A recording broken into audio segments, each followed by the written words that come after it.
Kami bangga sekali dengan apa yang tadi disampaikan oleh Gus Muhaimin, gagasan, rencana. Saya sangat bangga, tadi saya beri nilai 9,9 kira-kira gitu. Bagus, tiga-tiganya bagus. Bagus-bagus lah kemarin. Kalau Pak Mahfud jelas paling bagus.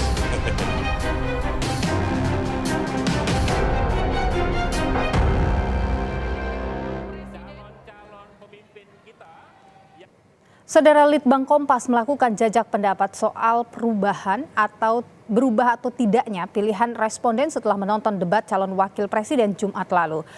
Pengumpulan pendapat melalui telepon dilakukan Litbang Kompas pada 22 Desember 2023 pukul 19.30 sampai pukul 22 waktu Indonesia Barat saat pelaksanaan debat. Melibatkan 212 responden dari seluruh Indonesia dengan sampel ditentukan acak dari responden panel Litbang Kompas sesuai proporsi jumlah penduduk di setiap provinsi. Tingkat kepercayaan penelitian ini 95%. Margin of error kurang lebih 6,73% dalam kondisi penarikan sampel acak sederhana. Pengumpulan pendapat sepenuhnya dibiayai oleh Harian Kompas, PT Kompas Media Nusantara. Kalau membuat target pertumbuhan bisa saja. Hasil jajak pendapat Litbang Kompas soal pilihan responden setelah debat Cawapres 22 Desember 2023 lalu, responden yang pilihannya tetap atau tidak berubah sebesar 66,7%, berubah pilihan 11,3%, tidak tahu 22%.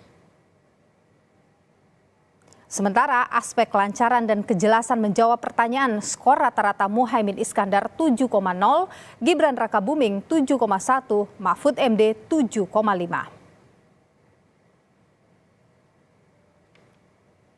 Lalu saudara, performa Cawapres dalam aspek penguasaan masalah yang didiskusikan, skor rata-rata Muhaimin 7,1, Gibran 7,1, Mahfud MD 7,6.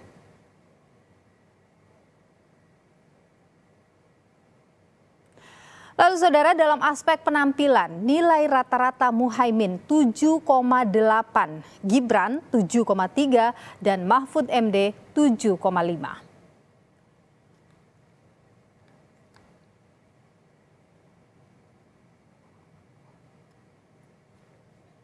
Saudara, soal saling klaim unggul masing-masing kandidat pasca debat Cawapres kita akan bahas petang hari ini bersama dengan Saiful Huda, Dewan Pertimbangan Timnas Amin, Daniel Ansar Simanjuntak, Jubir TKN Prabowo Gibran, dan juga ada Guntur Romli, juru bicara TPN Ganjar Mahfud, dan juga ada Bung Giani Budstamam, peneliti Litbang Kompas. Selamat, Ibu Giani, mohon maaf. Selamat petang, Bu Giani, Bapak-Bapak semua sehat selalu. Selamat petang. Selamat petang. Oke, saya ingin ke Bu Giani dulu ini soal hasil 66% ini dinyatakan tidak berubah ya pilihannya setelah menonton debat. Bagaimana kita membaca hasil ini, Mbak Giani? Ya, artinya sebenarnya publik atau responden yang berhasil kami hubungi itu sebenarnya sudah punya ketetapan atau kepastian dalam memilih calonnya untuk di pemilu Februari nanti gitu. Jadi tidak terlalu signifikan debat ini akan mempengaruhi pilihan mereka. Oke, jadi sepanjang 2 debat terakhir itu tidak ada perubahan signifikan yang membuat mereka ingin berubah pilihan, begitu Mbak? Iya, karena persentasenya kalau dibandingkan pada debat yang pertama sebenarnya lebih kecil ya, sekitar 9,7%. Nah, di debat yang kedua ini yang berubah menyatakan merubah pikiran itu sekitar 11,3%. Ini kan relatif lebih kecil ya dibandingkan yang sudah punya ketetapan tetap memilih pasangannya apapun hasil debat yang sudah terselenggara itu. Oke, yang 11% berubah ini adakah misalnya lebih mendalami lagi apa begitu faktornya? Iya, sebenarnya itu kuat dugaan itu ada karena mereka sudah punya fix pada pilihannya masing-masing. Nah, kalau kita kemarin itu coba cross ya dengan melihat faktor apa yang menyebabkan mereka mau berubah itu dilihat per kategori generasi. Itu yang lebih banyak berubah itu adalah generasi milenial, generasi Z. yang usianya di bawah 26 tahun, artinya ini adalah pemilih pemula. Nah, mereka inilah porsinya yang lebih besar derajat kebimbangannya, kira-kira begitu. Jadi mereka ini masih mencoba mencari informasi apa kira-kira yang membuat mereka bisa mantap untuk memilih dan apa yang bisa membuat mereka berubah pilihannya dalam waktu yang masih tersisa ini. Oke, baik. Saya ingin beralih dulu nih soal saling klaim unggul. Semuanya tentu mengklaim unggul dalam debat kemarin. Saya ingin ke Bung Saiful Huda dulu, Dewan Pertimbangan Timnas Amin ini. Apa yang membuat Bung Gus Muhaimin ini unggul dalam debat kemarin? Ya, kalau soal unggul dan tidak unggul kita serahkan ke lembaga yang melakukan survei, jajak pendapat publik, termasuk Kompas kan sudah melakukan. Saya kira tadi hasilnya juga sudah bisa kita lihat bersama. Jadi terkait dengan itu kami tidak ada kebutuhan memang untuk klaim-mengklaim. Biar lembaga survei yang independen yang melakukan itu. Tapi yang tentu pertama. ada catatan. Yang kedua kita serahkan kepada publik, dalam hal ini rakyat Indonesia masih punya waktu untuk mengapresiasi atau kemudian memberikan catatan dari hasil debat itu. Tapi tentu pasti ada catatan yang dari Timnas Amin begitu setelah melihat debat kemarin, Bung Saiful. Ya, memang ada beberapa catatan. Yang pertama, kemarin memang gak tercederai oleh temannya Mas Daniel sebenarnya. Jadinya dicercar cermat. Jadi melempar sebuah istilah. Sebagaimana disampaikan ke Pak Mahfud maupun ke Gus Imin gitu. Nah, menurut saya level debat untuk level pimpinan nasional saya kira kalau bertanya jangan ada semangat untuk menjatuhkan sejak dari awal. Jadi semangatnya saya kira harus menggali dari substansi apa yang semestinya bisa digali oleh lawan atau rival dari masing-masing. Itu yang pertama. Yang kedua, saya kira juga soal moving kandidat. Saya kira lebih baik semua kandidat untuk berdiri di tempat, stay di tempat yang sudah disiapkan oleh KPU. Jadi di dalam briefing kemarin disampaikan tidak boleh moving, tapi tiba-tiba ada yang memulai moving gitu. Saya kira termasuk untuk menjawab pertanyaan kan nggak harus mendatangi si penanya gitu. Saya kira pada konteks ini kita merasa agak kurang sopan begitu. Jadi di mana si kandidat mendatangi kandidat yang lain, saya kira itu kurang tepat pada konteks itu. Nah, karena itu kita ingin ini direvisi, dievaluasi oleh KPU. Kalau kita lihat kami yang ya, kenapa? Gimana, kenapa? Ya, lanjut. Gimana, Mbak? Bung Saiful, tapi kalau kita lihat ya dalam debat kemarin kan Gus Muhaimin berapa kali diserang dengan sejumlah pertanyaan oleh Gibran Rakabuming Raka ya. Soal IKN misalnya, itu akan ditanyakan, kemudian soal ekonomi syariah. Bagaimana Anda melihat itu? Ya kalau soal IKN kan Mas Gibran ngomongin soal inkonsistensi. 40 kota juga dikomentari. Sebenarnya yang pertama menyangkut IKN ini, ketika fraksi PKB menyetujui atas perintah Gus Muhaimin terkait dengan undang-undang IKN, waktu itu kan ada kesepakatan di level elit bahwa ini tidak akan menggunakan anggaran APBN karena pasti akan terganggu alokasi anggaran kita untuk pembangunan pemerataan yang lain. Nah faktanya kemudian 450 triliun digunakan untuk pembangunan gitu. Jadi kami tetap konsisten bahwa APBN jangan dipakai untuk IKN. Nah itu konsistensi kami, jadi berbalik dengan apa yang dipikirkan oleh Mas Gibran. Yang kedua, bahwa ada investor yang nggak mau, padahal sudah diiming-iming 120 tahun, 2 generasi digadekan untuk IKN, dan sampai hari ini juga investor belum mau, itu jangan disalahkan terkait dengan konsistensi kami. Begitu. Baik. Bukan inkonsistensi yang dilakukan oleh pemerintah, yang tadinya tidak ada konsesi lahan sampai 120 tahun. Kita tahan di sana tidak dulu. Tidak ada tadinya anggaran 450 triliun. Kita tahan di sana dulu. Saya ingin ke Bu Daniel dulu. Bu Daniel, performa dari Gibran kemarin banyak mendapat respon positif, tapi juga ada sejumlah catatan, baik itu dari kubu 01, 03. Bagaimana? Pertama, seperti disampaikan oleh Pak Prabowo kemarin ya, bahwasannya ya semua kandidat menampilkan niat baik dan ingin memajukan Indonesia secara bersama-sama, dan itu kami hormati. dalam hal performance Mas Gibran kemarin malam, tentu Pak Prabowo dan tim semua sangat puas. Kenapa? Karena Mas Gibran berangkat dari situasi saya sering nyebutnya sebagai istilah underdog mentality.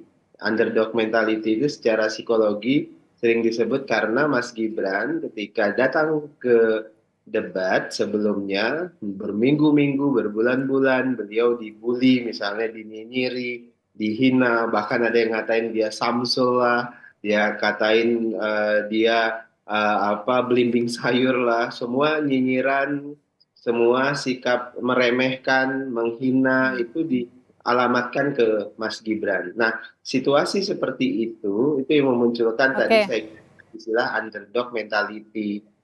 Ketika kita diremehkan, ketika kita dihina, gitu. Beliau ingin membuktikan kapasitas dan kompetensinya.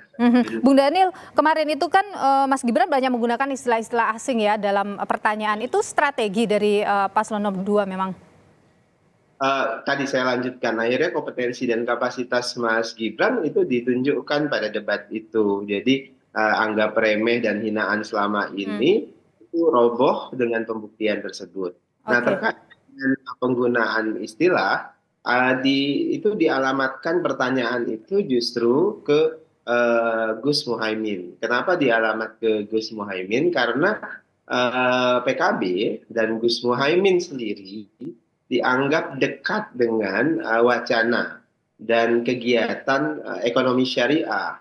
Konstituen PKB itu adalah sebagian besar umat Islam, kemudian tentu punya afirmasi perjuangan terhadap ekonomi Islam, ekonomi syariah. Nah, sehingga pertanyaan itu dialamatkan ke Gus Muhaimin karena dengan keyakinan Gus Muhaimin sangat paham dengan wacana dan istilah di ekonomi syariah karena itu ada.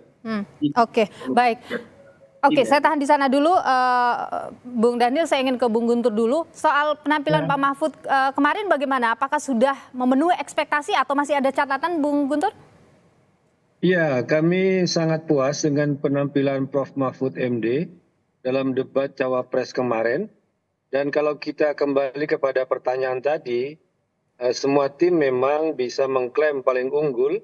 Tetapi ketika kita kembali kepada penilaian yang dari responden yang disampaikan dalam survei jajak pendapat oleh Kompas, bahwa terbukti Prof. Mahfud MD memang unggul ya. Ini bukan klaim sepihak dari timnya Ganjar Mahfud, tapi merupakan penilaian dari publik. Misalnya menjawab pertanyaan dengan lancar dan jelas, Prof. Mahfud mendapatkan poin 7,5, dibanding Caimin 7, kemudian Gibran 7,1. Kemudian menguasai permasalahan yang didiskusikan, Prof. Mahfud itu mendapat poin 7,6, Gibran dapat 7,1, Muhaimin dapat 7,1. Nah, sedangkan penampilan kandidat di panggung memang Caimin unggul di 7,8, kemudian Prof. Mahfud 7,5, Gibran 7,3. Jadi ini merupakan penilaian yang muncul dari publik dan kami sangat puas dengan penampilan Prof. Mahfud meskipun dengan ada cara-cara yang ingin menjatuhkan dengan beberapa pertanyaan ataupun juga dari penampilan lawan bicara yang nampak ada provokasi. Tapi kami syukur alhamdulillah Prof. Mahfud tidak terjebak dalam upaya-upaya pertanyaan-pertanyaan yang menjebak itu. Begitu, Mbak. Siapa sih sebenarnya yang dimaksud memprovokasi, menjebak dan sebagainya? Kita lanjutkan setelah jeda berikut ini. Tetaplah bersama kami di Kompas Petang.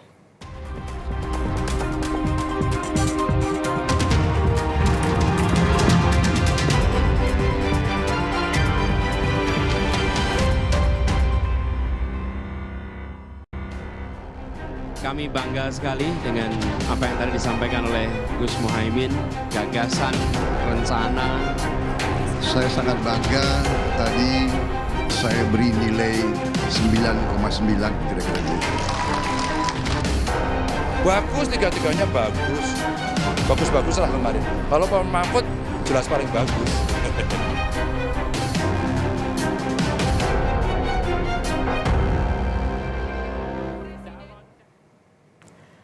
Saudara, pertanyaan soal SGIE yang dilayangkan Gibran Rakabuming Raka saat debat Cawapres tak hanya ditanggapi Muhaimin Iskandar, Capres nomor urut 3 Ganjar Pranowo juga angkat bicara soal ini.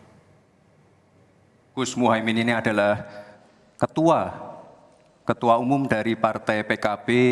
Saya yakin sekali Gus Muhaimin paham sekali untuk masalah ini. Bagaimana langkah Gus Muhaimin untuk menaikkan peringkat Indonesia di SGIE? Terima kasih. SGIE. Ini ada evaluasi Gus, ingat semalam ada pertanyaan yang mungkin. Ya biasa namanya tanya itu kan ada yang kita tahu, ada yang kita harus tanya dulu. Apa dia nanya ternyata ya harusnya berbahasa Inggris, dia omongkan pakai bahasa Indonesia, ya kita nggak paham. Terus ada. Lebih bagus lagi substansinya disampaikan. Kalau itu SGIE, kalau mungkin membacanya pakai bahasa Inggris karena itu singkatan bahasa Inggris SGIE umpama gitu, orang kan mikir apa ya gitu. Tapi dalam teknik debat presiden sebelumnya juga pernah terjadi begitu. Kita lanjutkan kembali perbincangan kita petang hari ini, Saudara. Saya ke Bung Guntur dulu. Tadi tertinggal pertanyaan soal provokatif. Ada yang bertanya secara provokatif, itu siapa sih? Ya, kalau kita lihat gerak-gerik dari Mas Gibran yang sudah ditegur oleh KPU pada debat Capres pertama, yang gayanya memprovokasi, itu kan kembali terjadi lagi pada debat Cawapres kemarin dengan memprovokasi menggunakan gerak tubuh dan tangannya, itu kan sudah jelas-jelas melanggar. Kalau untuk pelanggaran yang pertama mungkin mau kita maklumi itu spontan. Tapi kalau sudah mengulangi yang kedua kali, ini sepertinya ada upaya untuk menentang dan untuk menyepelekan KPU yang setelah memberikan teguran terhadap yang tidak boleh ya dengan gaya-gaya provokatif tersebut. Okay. Dan juga saya juga menegaskan kembali apa yang disampaikan oleh Mas Huda tadi, memang itu Cawapres itu tidak boleh bergerak ya dari meja yang sudah disediakan. Jadi tetaplah berdiri di situ ya, dan itu sudah disediakan tempat.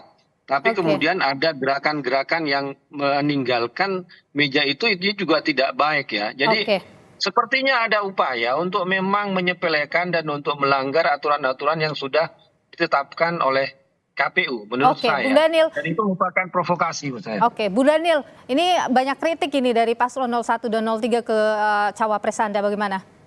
Ya, kalau disebut sebagai provokasi agaknya tidak tepat ya.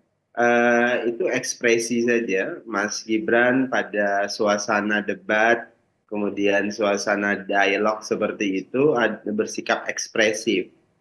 Sikap ekspresif itu bisa muncul secara spontan. Nah, tidak ada maksud untuk memprovokasi siapapun di situ. Dan ada ekspresi semangat yang ingin dimunculkan Mas Gibran ketika suasana debat. Dan itu biasa terjadi setiap momentum acara apapun. Tapi itu akan dievaluasi tidak dalam debat-debat selanjutnya? Ya, tentu itu akan menjadi diskursus kita, misalnya dengan pihak KPU dan terkait dengan ekspresi yang dianggap tidak pantas atau tidak sesuai. Tapi dalam konteks kami ekspresi itu masih dalam level yang biasa, dan itu menurut saya tetap menggembirakan. Baik, saya ingin ke Bung Saiful Huda dulu. Jadi kalau misalnya ada serangan-serangan pertanyaan-pertanyaan yang menyerang kepada Cawapres Anda, itu mengganggu performa Cawapres Anda, Bung Saiful? Ya kalau sifatnya menjatuhkan saya kira pasti ya. Ada yang menjatuhkan kemarin? Ya semestinya pertanyaan level pimpinan nasional kan nggak ngomongin istilah ya, singkatan itu kan tidak pada konteks itu. Tapi saya kira pertanyaan harus nukik pada substansi dari tema yang dibahas, dan itu penting ya. Semua menjaga etika dan tidak pada semangat untuk saling menjatuhkan. Selama yang ditanya adalah substansi, penggalian substansi dari visi misi masing-masing, saya kira tidak ada masalah. Tapi ketika sudah terjebak pada semangat untuk mengikuti cara yang sudah pernah dilakukan dan dievaluasi, oh ini jebakan yang efektif untuk menjatuhkan kandidat lain, Itu menurut saya tidak perlulah diteruskan gitu. Dan apa yang dilakukan oleh Mas Gibran tadi malam itu kan kira-kira meniru apa yang sudah pernah terjadi sebelumnya. Yang sudah dilakukan oleh ayah andanya yang waktu itu memberikan pertanyaan kepada sahabat karibnya Mas Daniel, Pak Prabowo Subianto waktu itu terkait dengan TPID waktu kalau nggak salah. Baik, saya tahan di sana. Saya ingin ke Bu Giani dulu. Bu Giani, kalau kita lihat perubahan misalnya dari responden begitu ya, hasil jajak pendapat dari Litbang Kompas ini, apakah formula pertanyaan dari masing-masing kandidat ini mempengaruhi perubahan pilihan itu? Formula pertanyaan antar ini ya, iya, dari itu bisa mempengaruhi. Itu bisa mempengaruhi sih sebenarnya, tapi kalau kita melihat kan ini kan jumlah yang berubah ini kan tidak terlalu besar ya, rata-rata sekitar 10% begitu. Masyarakat itu sebenarnya sudah firm dengan pilihannya, cuman kita masih melihat lagi nanti ke depannya yang debat-debat selanjutnya, jangan sampai nanti justru yang berubah, yang bimbang ini menjadi lebih besar gitu. Jadi setelah melihat debat malah jadi semakin berubah gitu ya. Nah, memang model pertanyaan, penampilan kita kan ada 3 aspek ya, ada penampilan di panggung, kemudian juga penguasaan terhadap diskusi, juga satu lagi itu adalah komunikasinya dalam menjawab termasuk juga bertanya gitu, itu menimbulkan kesan bagi responden gitu, karena dengan debat ini kan membuka peluang bagi responden untuk melihat bagaimana sebenarnya sesungguhnya kapasitas dari capres atau cawapres gitu. Nah, walaupun sekarang ini istilahnya jumlahnya kecil nih yang bisa berubah, jangan sampai itu menjadi besar gara-gara kesalahan yang mungkin karena terpancing oleh kandidat yang lain seperti itu. Saya ke Bu Daniel. Bu Daniel, pertanyaan yang keluar dari Mas Gibran soal SGIE itu, ini tahu nggak sih, maksudnya Pak Prabowo ini tahu nggak sih pertanyaan itu akan keluar? Mbak Nilu, semua pertanyaan yang didesain itu merepresentasikan afirmasi kami, Prabowo dan Gibran terkait visi. Misalnya terkait dengan SGIE itu terkait dengan afirmasi kami ingin mendorong ekonomi syariah agar tumbuh secara maksimal di Indonesia, termasuk terkait dengan pertanyaan carbon capture storage. Itu juga terkait dengan afirmasi Prabowo Gibran terhadap ekonomi hijau yang zero emission. Nah, itu terkait dengan komitmen agar menghadirkan ekonomi Pancasila yang punya perspektif ekonomi hijau, ekonomi lestari. Itulah yang kemudian dipertanyakan ke kandidat lain sebagai sebagai upaya mendorong diskursus terkait dengan wacana ekonomi hijau misalnya. Baik. Saya tahan di sana. Singkat saja saya ke Bung Guntur Romli dulu. Ini soal debat-debat selanjutnya, apa yang kemudian ingin diberikan catatan khususnya kepada KPU? Singkat saja. Ya, pertama kami ingin kembali menegaskan bahwa KPU harus tetap konsisten dengan aturan-aturan yang sudah kita sepakati bersama. Kalau memang sudah ada pelanggaran dari pihak yang terlibat, kemudian itu sudah 2 kali, maka KPU harus melakukan tindakan yang lebih tegas agar tidak berulang-ulang. Karena apapun yang namanya ekspresi, Anda tidak berdalih kalau itu sudah melanggar aturan bersama, itu pelanggaran. Jangan berdalih soal saya ke Bu ekspresi. Saiful Huda, kalau dari Anda apa? Ya, kita berharap debat ke depan makin mendorong publik terlibat sebanyak-banyaknya. Yang kedua, kita ingin para kandidat ngomongin substansi sedetail-detailnya dan tanya jawab lebih kepada substansi dari gagasan yang diusung oleh masing-masing kandidat. Baik, Bung Saiful Huda, Daniel Ansar Simanjuntak, Bung Guntur Romli dan juga Bu Giani Bustamam, terima kasih sudah berbagi pandangan di Kompas Petang. Sehat selalu. Terima kasih.